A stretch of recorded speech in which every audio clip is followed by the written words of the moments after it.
I'm Tamika D. Mallory. And it's your boy Mysonne, the General. We are your host of TMI. Tamika and Mysonne's information, truth, motivation, and inspiration. New name, new energy, but same old us.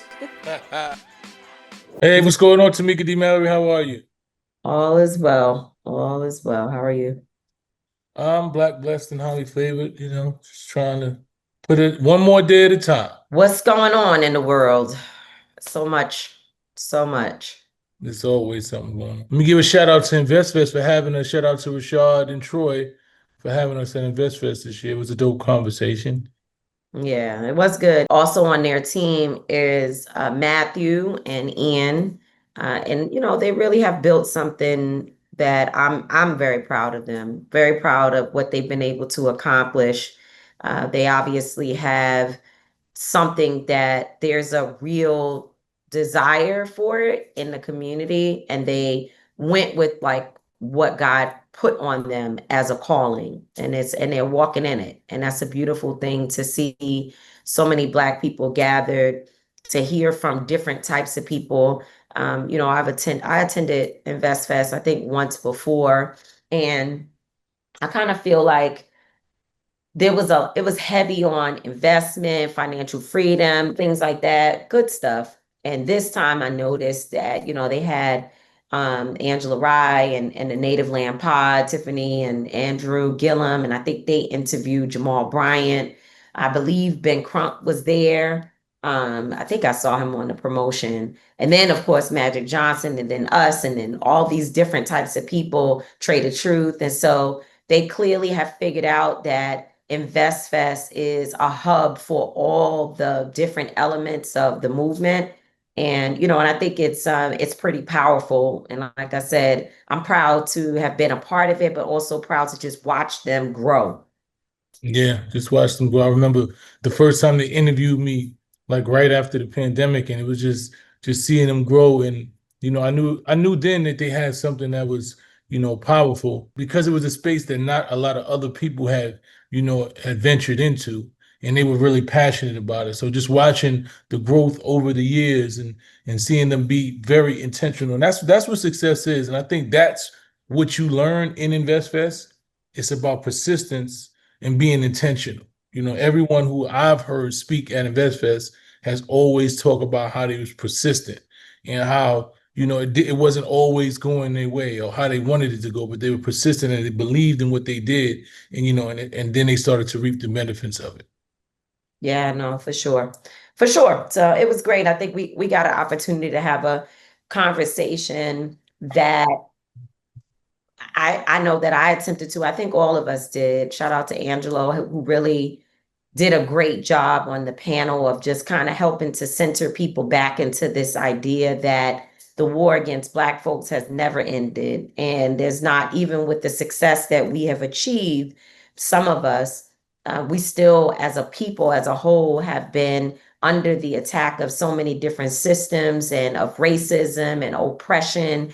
It's all still continued, from the beginning all the way to now. And so, and when I say the beginning, we're talking about, from the time that we set foot on these shores, we have been dealing with an attack against our Blackness.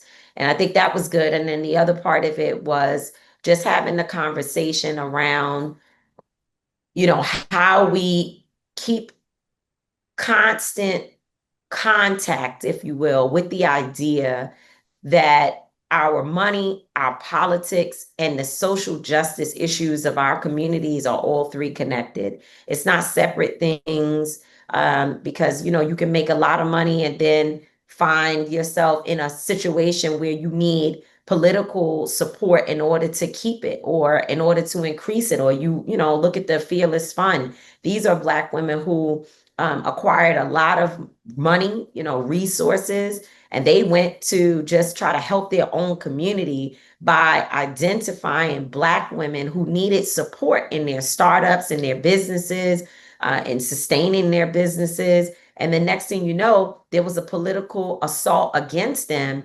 And in order to get that lawsuit off of the Fearless Fund, which, eventually it was dismissed, but it was dismissed with an understanding that they could not continue doing the work the same way that they had been doing it before. So they cannot have a strictly Black focus or Black woman focused fund, which is horrific. That is a big loss, even though the lawsuit was dropped, which means that all the money that they were spending on lawyers and, the stress of going back and forth to court, all of that ended. But the win for the other side is that they were able to change the business model for this particular network that was doing so much good for Black women-owned businesses. And, and I know that she would say, Arian Simone, she would say if she was in this conversation that it wasn't just the legal strategy that helped them to get out of that lawsuit. They also needed the movement to rise up for them, and I know we were a part of it, and many others stood with them and helped them to fight alongside their lawyers. So, the 360 view, the holistic view, if you will, is what I think InvestFest did a good job of displaying. And, I know they're going to keep going and do even greater things. Yeah, they definitely did. When you speak about the holistic approach to how we fight, that's one of the main things that we did focus on during that panel. I've seen people were engaged in that part because a lot of times that's not talked about. It's separate. It's, you either got money or you're activist or you politics. All of those things are intertwined. And if you don't understand that, then we can't win. So, I appreciate them for acknowledging that, civil rights and leaders that fight for civil rights have a place when it talks about investing, and also we talk about finances and resources. So yeah, investing in our communities in many ways.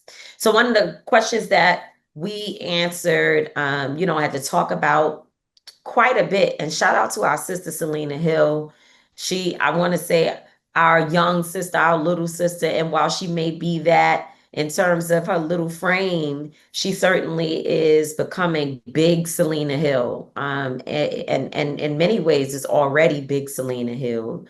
This is a young woman who is I think she's a political correspondent, but it may be a different title that she has at Black Enterprise, Black Enterprise is one of the oldest, most, well-sustained publications for Black business in the entire country. Shout out to the Graves family, who's kept that magazine going through many trials and tribulations. Again, the attack on Black businesses, they have been under it many, many times. The father started, the son, Butch Graves, is now there. And in fact, his father, Earl Graves Sr., I used to spend a lot of time with him, when I was much younger, and he was just, a part of the movement. See, these are people who understood what we were just saying, that there had to be a connection between business, politics, and social justice movements, the civil rights movement.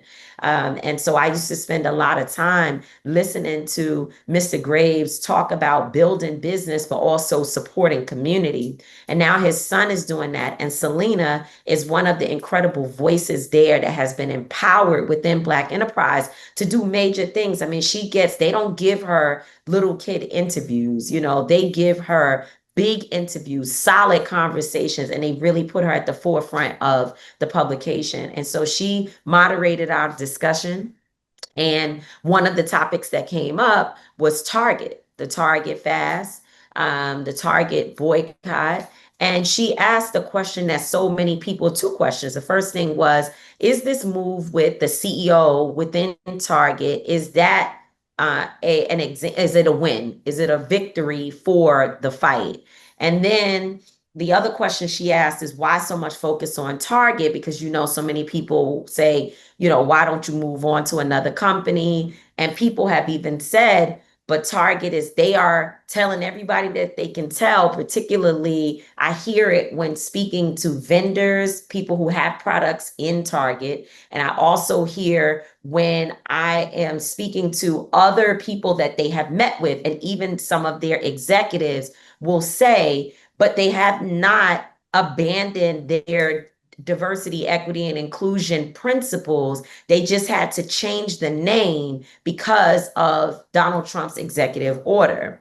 And, of course, we've talked about it a million times on this show that we don't accept that because we know there are other companies who have refused to cower to Donald Trump's desire to be a white supremacist. We know that there are other corporations like Delta, like Sephora, like American Airlines, and the list goes on and on. And by the way, I'm not suggesting that all of these businesses are perfect either, because you get into some of the things happening at these other businesses, even Ulta, which is a beauty company that is still a partner with Target, who has decided to maintain, and not only maintain, but they have said they are doubling down on their diversity, equity, and inclusion principles, and that it is a part of the fabric, the moral fiber of their company. They have said that, and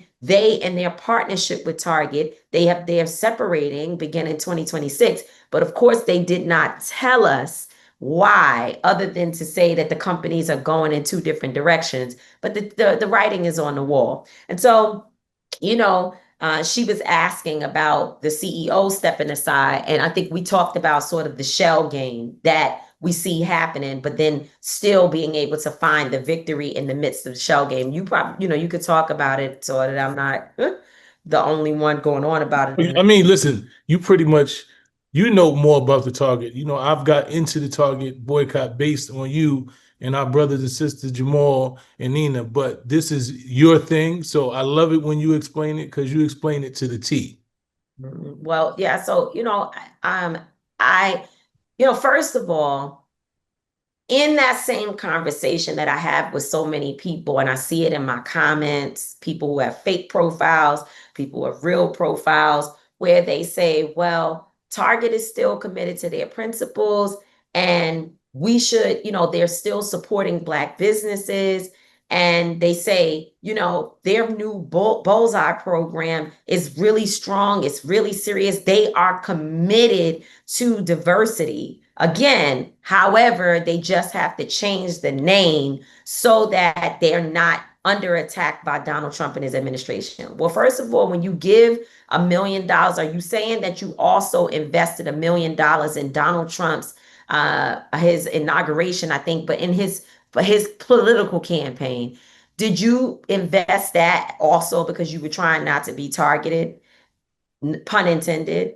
Then we turn around, and within days, this wasn't something I noticed that other corporations, they deliberated for a while before they made the decision to announce that they were pulling their DEI initiatives. Now, I don't agree with those companies. I'm just saying there was a process that you can tell they went through, probably talking to the lawyers, looking at their funding, whether or not they're getting anything from the federal government, and trying to make a decision what was the best path for them to take. And I'm sure there was some pressure and other things that they went through. And then those companies made a decision. Target was within days. It was literally maybe 72 hours, maybe even less than that, before they made a very quick decision that they were pulling their DEI initiative. So that is also another example. But then folks say, again, they're committed to their principles. They told us, they're showing us, they're still giving donations and showing up in Black spaces. So if that in fact is the case, why play the shell game of moving the CEO into another position with on the board and identifying another person within the company and elevating him, who happens to be a white male?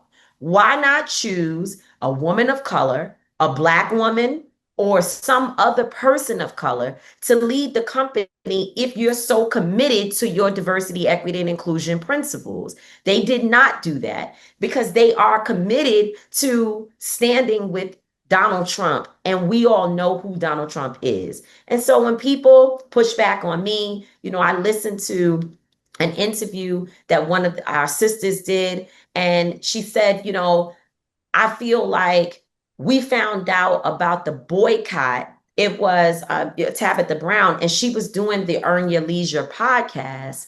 And she was saying that it felt very disheartening to her that she found out about the boycott and the DEI removal at Target at the same time. She said that just it's just so disheartening that both things happened at once. And you know, I love me some Tabitha Brown. Nobody's ever going to be able to make me unlove her. And so I know what she's saying. She is saying also understanding the point of the boycott. She said that. She understands the movement. She gets all of that. But my thought on it is that we all have found ourselves in the midst of a situation that we're responding to because of a literal crime that is happening against Black America, right? And so, as I say constantly, when Miss Ann and my mama and, Mr. Joe and whomever said that they were boycotting Target, Target didn't give us time. They didn't even give the companies that are supposed to be their partners time to understand that they were making a move that was going to impact them. And so people have responded to something that happened to our communities. We did That's not right. choose Target. Target chose this fight, and we responded to it, not to harm Black businesses, but to protect Black people, which is very different. When you think about, yes, there are businesses, a few businesses that need to be protected also, but the Black bodies that are in those businesses become a part of the whole, and the whole is under attack in so many ways in this at this point in time. And so, it breaks my heart that everything that happens within our communities, whether we're responding to white supremacy, whether we are fighting back against something, it still causes a little, what would they say, a twinge, A riff. A riff. a little bit of a division between our people. But I can tell you that the whole purpose of what we have been doing with the Target boycott is to say that somebody has to pay for the disrespect and the literal criminal actions that are happening against our people. And that's where we stand. So, the boycott continues. Some people will say that they're going back to Target or that they never left, and that's fine because we'll never be able to get everybody on the same page. But for some of us, we've decided to stand for something. And I pray and hope that as time goes on, we can find a solution to the partnerships that Black businesses had that are suffering. For now, people are buying direct, but for companies that you can't buy direct from, absolutely, we as a community, and I'm sure that at InvestFest, they covered what does it look like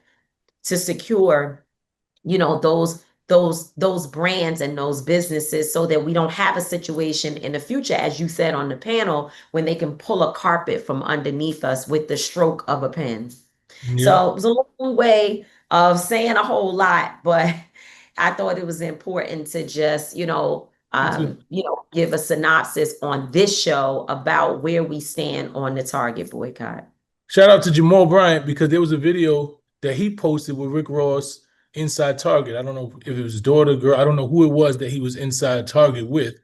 But he was talking about he's in Target and they were going through, and Jamal just, informed him that Black people are boycotting Target, and it's needed to know. So Ross, man, Black people boycotting Target. They don't respect us. They don't need our money. You got a bunch of Black businesses that you can go support, or people that actually value us.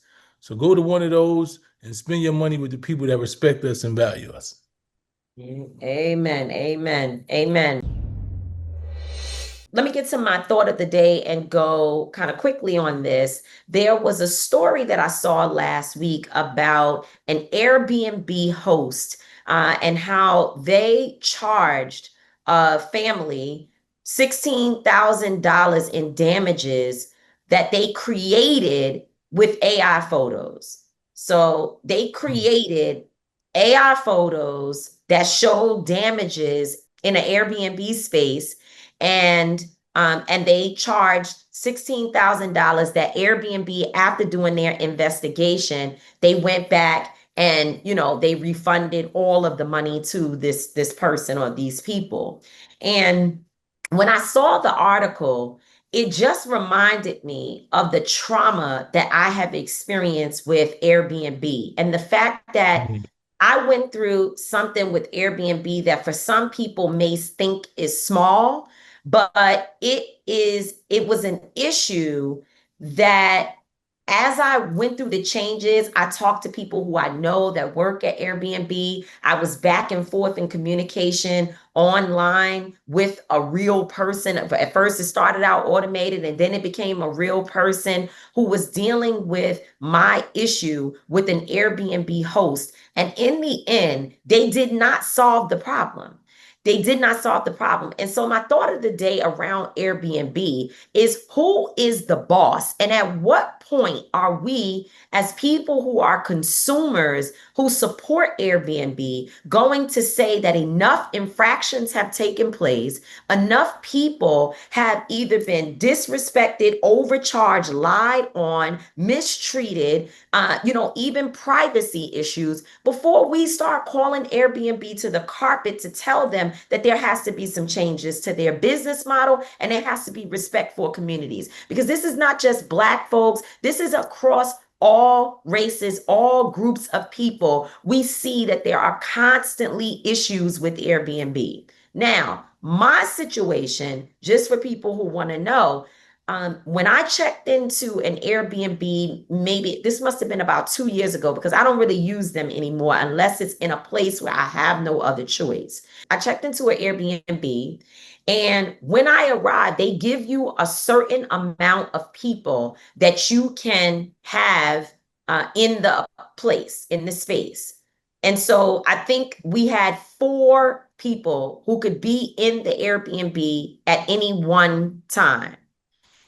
My driver would have been the 5th person who came to help with the bags, groceries, and everything else when we got to the Airbnb. He was there probably 4 or 5 minutes and he left immediately. Later down the line, Airbnb, somehow we got into a conversation about me having an additional person in the place, of which I said to them, this additional person was my driver who was there for just a few moments. But because we were in a dispute about something else, and I can't remember, I'm going to go back and read the actual comments. It wasn't anything that I did because when they wrote their review about their experience with me, they said she didn't harm the place, nothing bad happened, but she had additional people than what was allowed in the place, and she was hard to get in touch with. Now, I'm going back and forth with them saying this person was there for less than 5 minutes. They dropped some bags in the place, never washed their hands, didn't go to the bathroom or anything, and turned right back out.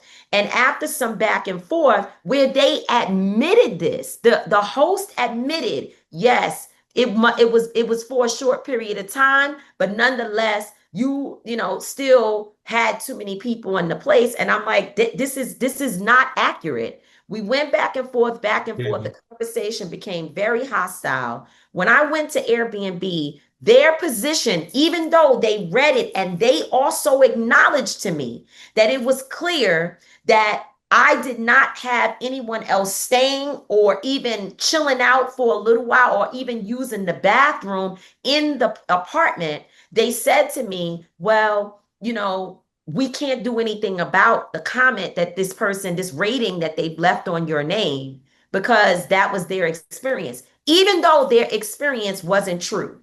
Airbnb would refuse and said they were unable to fix this. Now, I have it all in writing for anybody who wants to see it, who may think, whatever. In fact, that's what the dispute was. When I checked out, they made these comments, and the comment was no problems with the place, everything was good. However, there were additional people in the space, which was not true. So through all of this back and forth, calling executives, being on in writing back and forth for 2 weeks with people, talking back and forth, having a massive argument with the host, they were unwilling to change on my rating something that was a bold-faced lie. It was not true, and Airbnb was able to keep it there because their policy is that as the company, they can't change what the host says about their experience, even when they got screenshots and knew that everything was a lie. Now we see this happening where a person was charged $16,000 in damages that was AI generated. That tells me that Airbnb has some serious issues with their policies from what people are able to comment and rate about a visitor or a patron, all the way up to the lies that are being told in more substantial ways about damages and other things. So that's my thought of the day today. Who is the boss at Airbnb? And at what point are we all going to come together and say, enough is enough with all the infractions that this company is causing and doing to people who are supporting their multi-billion-dollar company probably at this time? Yeah, I remember that time. You was pissed off about that, and you was going back and forth, and it was one of them things that you just was not going to let up on, and you kept writing back, and you went, and it was crazy because I remember they literally admitted that you didn't have nobody else there, but they couldn't. So you get to damage someone's reputation, because as actually when you go for Airbnb, they look at those Rating. reviews. So when somebody puts that there, and you can dispute it, and they don't have to take it down. That's crazy. That's just like, that's defamation of character. Actually, that's a defamation suit, because those things go on your jacket into being able to apply. So I don't understand how they have a policy to where they're not even able to change something that they know is wrong. Mm-hmm. That they have evidence of, and they admitted it. So it is what it is. Let's go on to the TMI. So for TMI today, right? Everybody knows that Nacho Donnie is sending the National Guard he sent the National Guard into DC. He's threatened to send them into Chicago. He's threatened to send them to Baltimore. And there's actually, which I don't even understand how, there's actually an argument, right, on whether it makes sense to do it or it doesn't. Is he doing too much or not? By sending in the National Guard to Chicago, is that too much? Is it sending the National Guard to DC too much? I know for me, I don't want to see the National Guard in the streets. I don't know why. I don't think I'm gonna feel safe when I see people dressed up in uniforms with guns and shit on the corners. I don't know how people feel like that makes things safe. Instead of sending resources, right? Instead of making sure that the kids' education is right, instead of making sure that they have programs to where they are able to be taught about jobs and AI, and they have actual opportunities, we invested into more police and over police in our communities when the stats show that it doesn't work, that more police does not prevent crime. What prevents crime is opportunities and resources to these children who are actually out here committing the crimes. So I don't understand why people don't see that when the numbers are plain. There's no disparity. Where there is poverty, there's crime. Where there's lack of resources, there's crime. When you give resources, when you go to the most affluent communities, they don't have police. The safest communities in the world don't have police in them. So that just goes to show you that it's not the police that's making the community safe. What's making the community safe is that the community is thriving and they have actual opportunities to do things. And they don't have to stand on the corner. They don't have to figure out how they're going to survive. And they actually be educated properly. And they have teachers inside the schools that actually want to educate instead of to spend. And they have mental health mental health programs and facilities that people are able to cultivate and deal with traumas and whatever it is that they're dealing with. It's not just policing, it's militarized communities, right? Where they're bringing military in, troops that are supposed to fight wars and basically declaring that our communities are war zones. Shootings are happening and very serious stuff. I mean, there is an issue that I see on the rise across the nation where Black women are being shot and killed by their boyfriends or domestic partners or men. And we know that Newark, New Jersey has really been focused a lot on domestic violence as being one of their highest violent crimes or violent issues in their city. And so we know that there are some trends. Now, we also understand that the numbers show that violence is down more in these places since COVID, because after the pandemic, violence was crazy. We already know the things. Schools were closed, programs were closed, people didn't have resources, folks lost their jobs. There was a lot happening during the pandemic that suppressed and harmed our communities in very, very serious ways. And so now, as the years have gone by, we've watched mayors, many of them Black mayors, invest into violence prevention and programs and education and all the things that you named to try to deal with curbing and turning the tide on violence and violent crimes in their communities. And it has been working, but it is not something that will work overnight. And with the federal government saying that they are going to pull money from the communities from violence prevention programs and criminal justice reform programs and other things that we know actually work. Mental health support, addiction prevention. They are pulling money from those types of programs and necessary things within our community. And now they want to bring in troops. Anybody who doesn't understand what's happening here is that they don't care about the community. They just want to be able to lock folks up and send them away. It is another example of the crime bill in the 90s. It is another example of the use of the term super predators to describe young Black men. It is another opportunity to incarcerate our people without getting to the bottom of what are some of the issues. Because if we have Black women, and it's more than Black women, because we know personally of a young woman who was killed by her boyfriend or her a partner, a former partner. We know personally, and she was not Black. She was I think she might be Mexican or Latino. And so we know that when we see a trend like this, something else is happening with the emotional intelligence of our men, of young Black men. We know that they are not criminals by nature, but more so by design.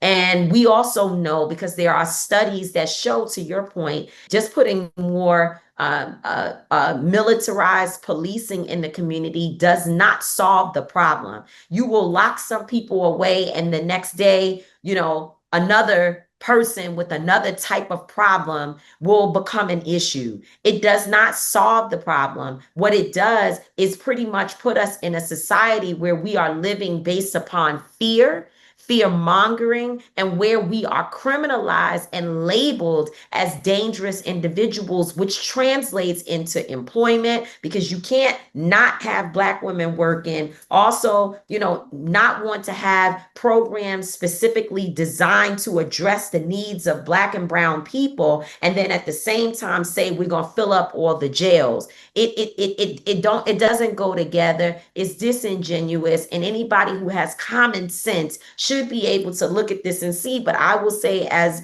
you have said in your TMI, there are some people who think that 1,700 troops going into DC and Chicago and other places, that's a good thing. They thought it was a good thing to lock up a bunch of Black men in the 90s with the crack cocaine issues. That's it. And then later on, we'll come back and say our communities were destroyed. And this is what I keep saying. I really don't have the understanding of anybody who was so angry with the crime bill. And what I explained to everybody, the crime bill was a response to what was happening in the crack communities. Crack was destroying the communities, right? And they say our mothers wanted it, grandmothers was like, we need to get these people off the street. This was the truth. But when we look, we realize it didn't help our communities. So this is a response to crime. So if you're sending these National Guards and you over policing our communities, you're going to lock up our people at higher rates. And now Donald Trump is signing executive orders that that make sure that there's no more cashless bail. That's going to affect our people. It's cashless bail doesn't mean you didn't do the crime. It means if you can't pay to get out, then you sit in jail, right? So somebody might have shot somebody, and because they have money and they're able to pay to get out, more than likely our people are the ones that don't have the money to get out. So we have a Khalif Browder situation where you steal a book bag or you get into a fight or something and you sit in jail for 2 and 3 years because you can't pay the bail, not because you've done a crime that you should be in jail for that amount of time, but you can't pay the bail. It's a racist structure. It's a racist system. And when you talk about sending the National Guard into Black communities, into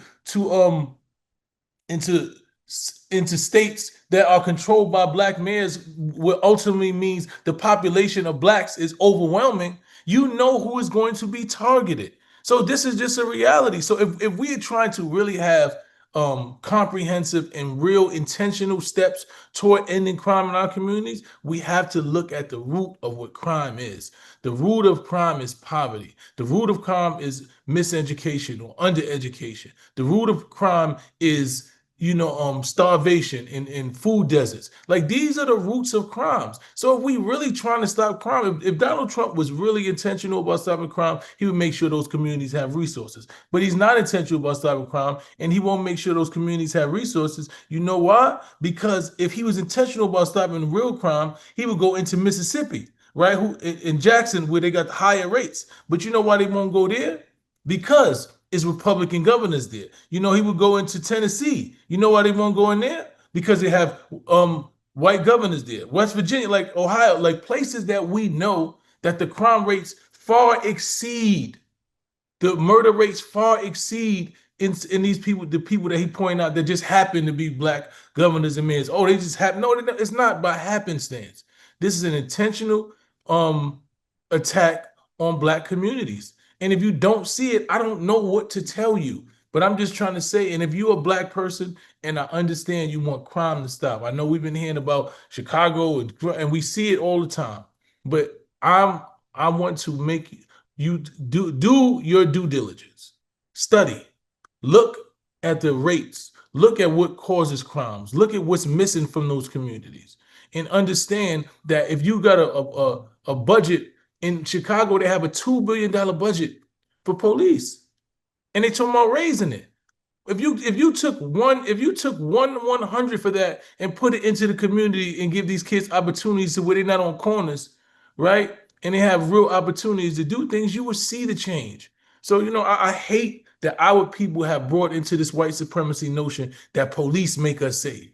No, when we feel safe, when we have the things and we're not living squalor, we're not just destitute in our communities, and we're not stressed out all the time, then we're safe. Well, I think he should send the troops into the NRA, the Smith & Wesson, Glock, all of the companies that are allowing their guns to make it on the street to our youth. And then, we could talk about something. It's fair game if you're willing to actually put some regulations around the people who sell the guns, because the Black folks are definitely not making them. That's right.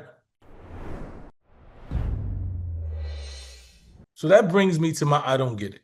As we talk about Trump deploying the National Guard into cities that are majority Black, I really don't get how you can be a Black Trump supporter.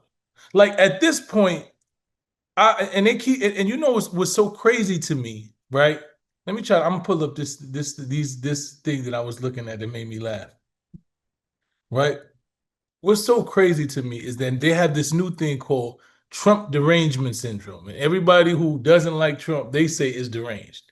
And so that's half of the world, more than half the world who's protesting them every day. We all have Trump derangement syndrome.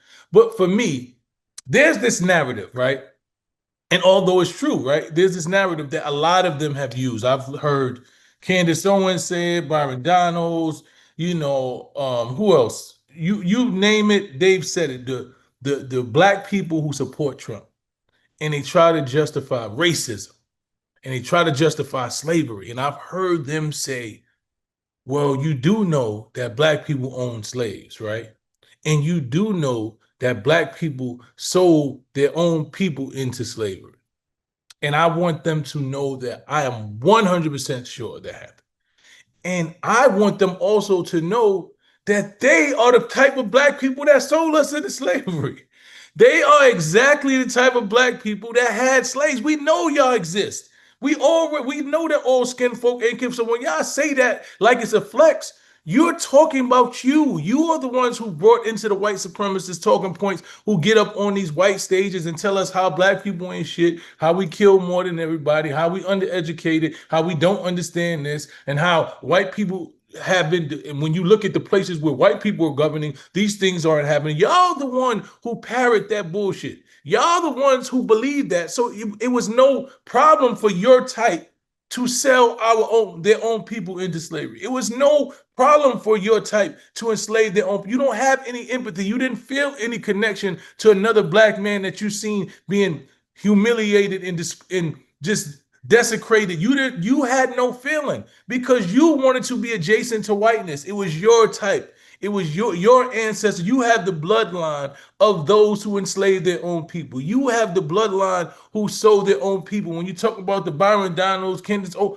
of y'all are the ones. We know Tim Scott. We know Tim would sell a black man up a river in 2 seconds. And it's just crazy to me that they use that talking point like they saying something slick. You're not saying something slick. You're talking about yourself. You're describing the exact type of black person that you are every time you point that out. So I'm confused why they think they saying something slick to us when they say it like they got an aha moment. Yeah, you right. All black people wasn't good. Black people sold their own. Yes, y'all was. You and your type was the ones we had to worry about more than we even had to worry about Massa. Because y'all hurt every time Massa hurt. Every time Massa was hungry, we hungry. We hurt, we hungry, boss. Y'all the Yassa bosses.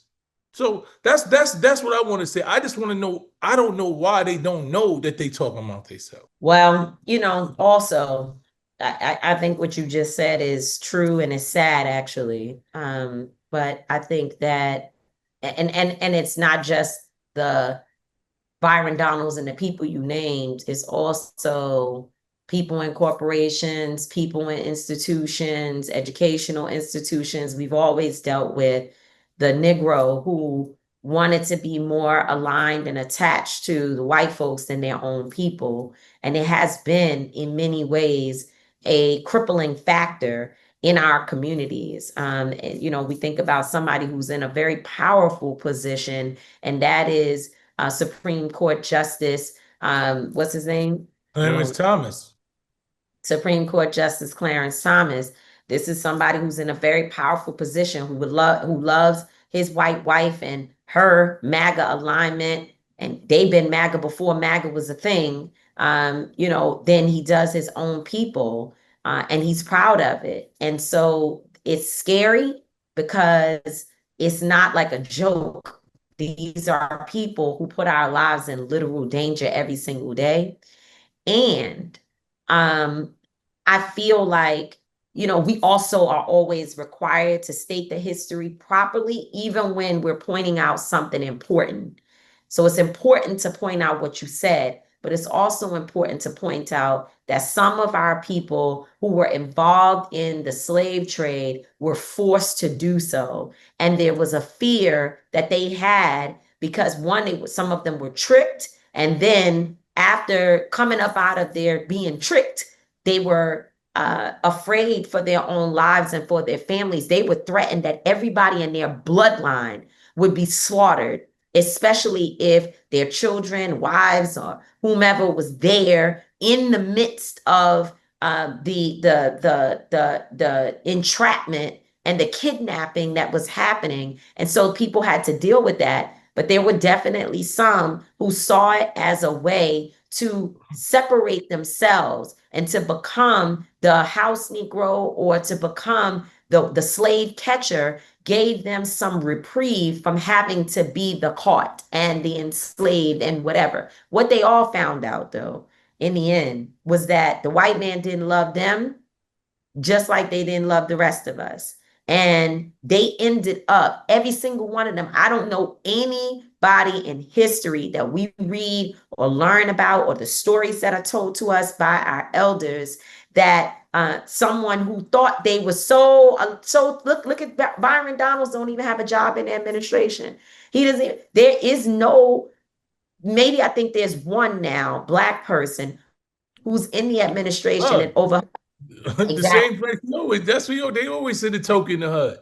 There's not even a Black person that is even a token Black, even a whitewashed Black person is not within the Donald Trump administration. And you got to ask yourself why. Or maybe you don't, because maybe you feel like that's not important because white people are smarter. I mean, we saw Candace Owens say a whole thing about how she was concerned whenever she saw a person of color flying a plane, because she wondered, were they there for DEI and they weren't actually qualified to have that position, which is the craziest. I've never heard of an unqualified pilot. That's never been something, because it is so the rigorous training that they go through, and then the work that they have to do to prove that they can actually fly a plane is so rigorous. And to think that a Black woman would believe that you see a Black woman or a Black person or a brown person in a what is it called, the cockpit,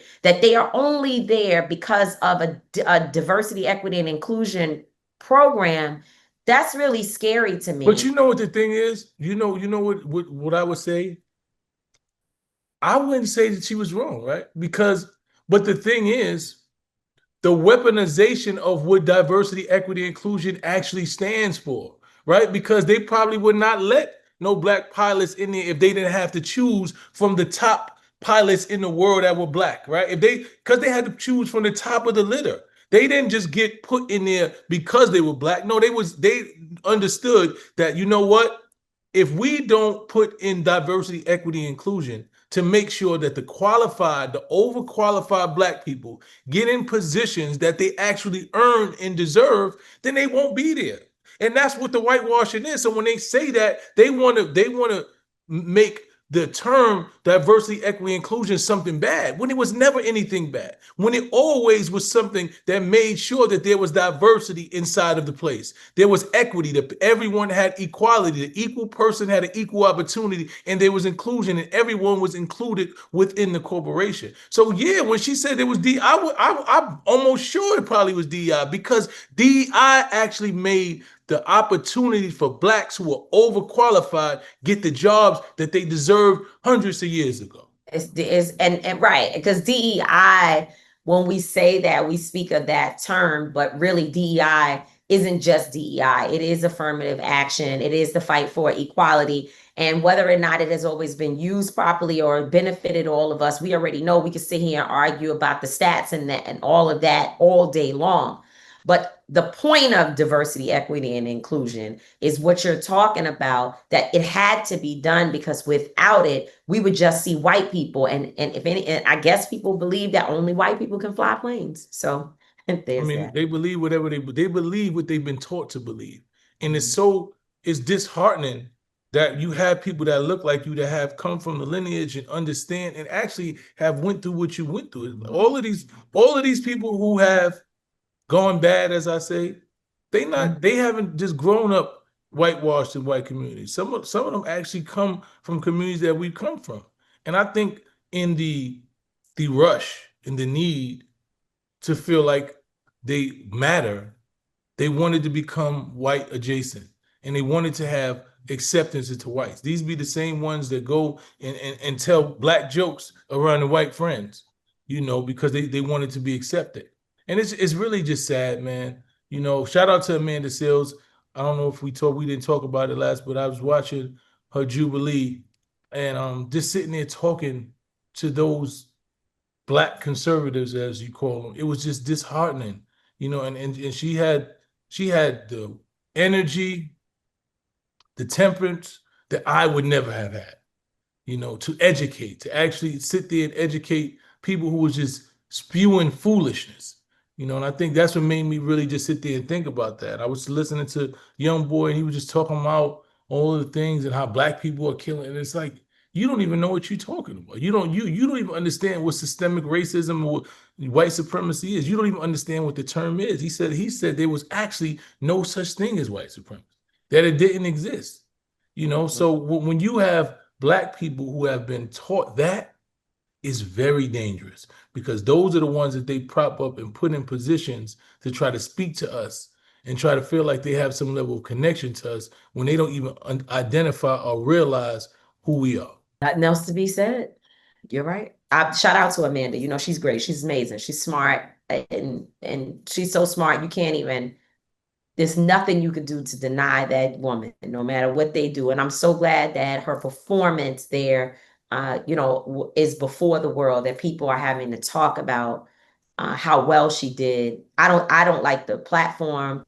I wouldn't participate in it. I probably, like you said, wouldn't even do a good job, because I don't even have the temperament to handle that. But that is Amanda's space. Like, that's where she thrives, in being able to challenge ideas and concepts back and forth.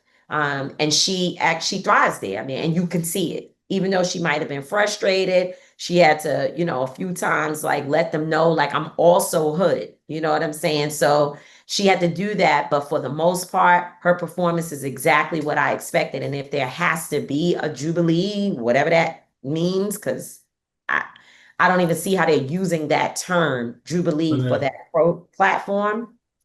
But if there has to be a space like that, Amanda is a perfect person to sit there and to educate those people. And that's what she did. So shout out to her. So that brings us to the end of another episode, wonderful episode of TMI. I'm not going to always be right. Tamika D. Mallory's not going to always be wrong, but we will both always, and I mean always, be authentic.